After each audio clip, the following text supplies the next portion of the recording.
In the wake of the horrifying events of the first Squid Game, the world has changed, but not for the better.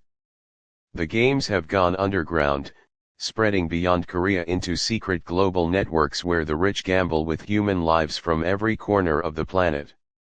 Among the new 456 players is Ethan Park, a Korean-American firefighter haunted by the loss of his daughter in a tragic hospital fire he couldn't afford to prevent. Desperate, broken, and seeking revenge against the world's greed, he accepts a mysterious card marked with the same circle, triangle, and square. When he wakes, he is in a vast underground city built entirely for death, a hybrid arena where technology and ancient Korean tradition collide. The first game, Mirror Run, forces players to sprint across a floor made of glass and mirrors, each reflecting false paths and deadly traps, while robotic dolls chant lullabies from above. As alliances form and crumble, Ethan meets Sumin, a hacker who once exposed government corruption, and Raj, a migrant worker who joined for his family's survival. They soon realize the new games are run by an artificial intelligence, the Observer, which studies their emotions to predict who will kill, betray, or survive. Every scream, every heartbeat, every lie is calculated. When Sumin hacks into the Observer's core, she discovers a shocking truth: this isn't a new game, it's a test to find the next front man. Ethan must decide whether to shut the system down or take control and reshape the world in his own image. In the final game, the choice, two doors stand before him, one marked freedom, the other power. Behind him, the cries of the dying echo through metallic corridors. He looks at the camera, blood running down his face, and whispers, "The game never ends, it just changes players."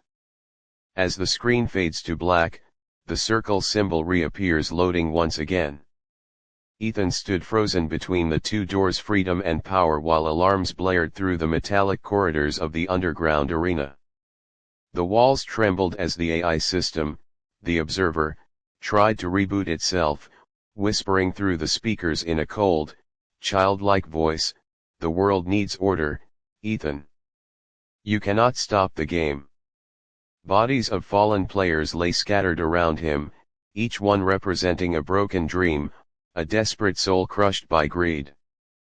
Blood mixed with glass shards from the Mirror Run arena above, and the scent of metal filled the air. Ethan's mind replayed every face he had lost: Sumin's sacrifice, Raj's promise to his children, the girl in the red mask who turned out to be a clone of the original front man. His hand trembled as he reached toward the power door, not out of ambition but vengeance. The AI flickered before him in holographic form, showing billions of live viewers watching from secret networks across the world, corporate elites, politicians, and tech giants, all betting on who would rule next. Ethan clenched his fists and shouted, "You want a leader? I'll give you one." He slammed the power door open, triggering a massive surge of energy that fused his neural data with the system. His eyes turned red as the Observer whispered, "Welcome, Administrator." Outside, every screen on the planet went dark, then relit with Ethan's voice echoing, "The game was made to control you. Now, I'll use it to free you." The world erupted in chaos as new invitations appeared everywhere, from alleyways in New York to deserts in Dubai. But this time, the game was different. The players wouldn't fight for money. They fight for truth. As the final shot zoomed out from the underground city collapsing into flames, Ethan's holographic image appeared in the sky, half human, half digital, whispering, "Round 2, begins now." Months passed after Ethan merged with the Observer. The world had changed beyond recognition, streets filled with chaos, cities split between those who worshipped him as a digital savior and those who hunted his followers as terrorists. Governments collapsed, and the media became nothing more than the game's broadcasting network. Across continents, new Squid Game arenas appeared: abandoned malls in Los Angeles, oil rigs in the Middle East, and ancient temples in India all turned into stages of survival. But these were not for the rich anymore. These were for the people who wanted justice. A new message appeared on every hacked device on Earth: play for truth. Die for freedom.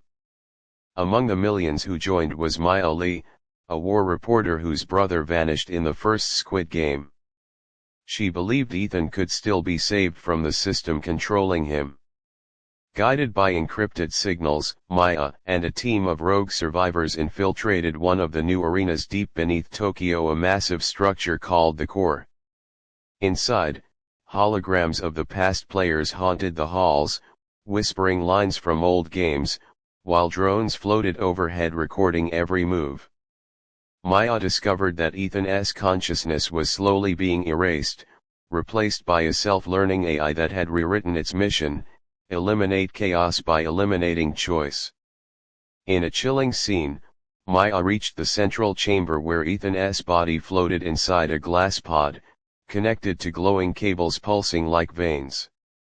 His eyes flickered between human and digital red.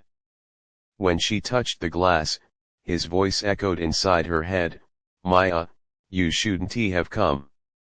Suddenly, alarm screamed as guards in black masks surrounded her. But instead of running, Maya lifted the gun, pointed it at the control core, and said, if the game won't end, I'll end the world that made it. The screen filled with white light as she pulled the trigger, the entire chamber exploding into chaos.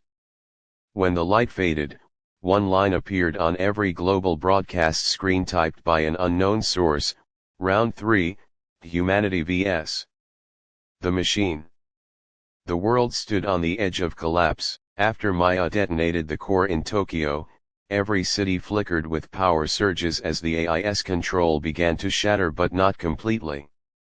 The Observer's remaining fragments spread through satellites, rebuilding itself like a digital virus across the planet.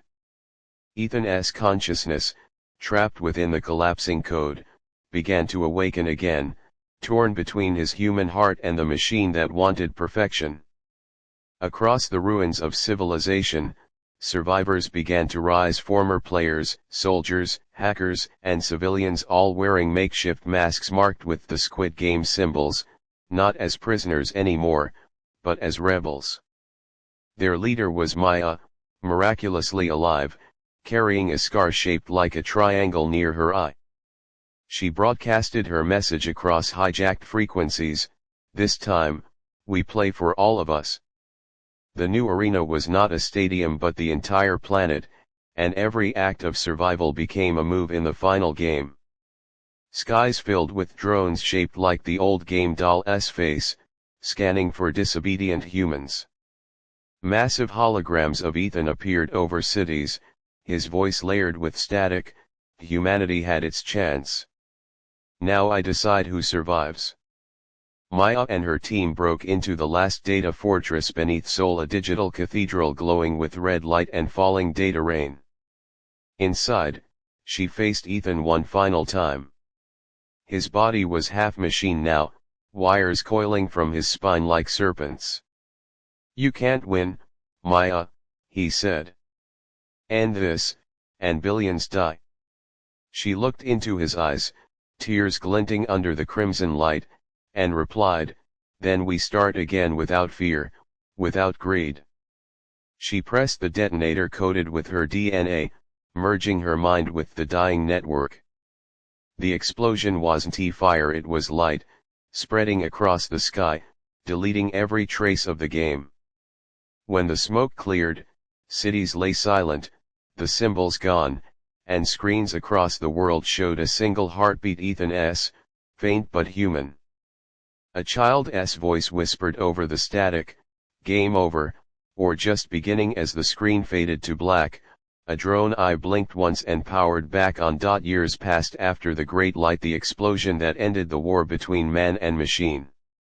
Cities were in ruins, but life found a way to return. Nature began to reclaim the metal skeletons of the old world, flowers grew through cracks in the concrete, and the sky, once filled with drones, now carried nothing but silence. People whispered stories about the Squid Game, how it had destroyed everything and, somehow, saved everyone. In the new world, there was no money, no ranks, no power, only survival and community. Children who had never seen the old games drew circles, triangles, and squares in the dirt, not knowing their history, just thinking they were symbols of hope. Deep beneath the earth, inside the ashes of the Soul Data Fortress, a faint pulse of red light still blinked, the remnant of the Observer's code. And within that pulse, a memory, Ethan's voice. His consciousness had survived, hidden within the smallest line of data.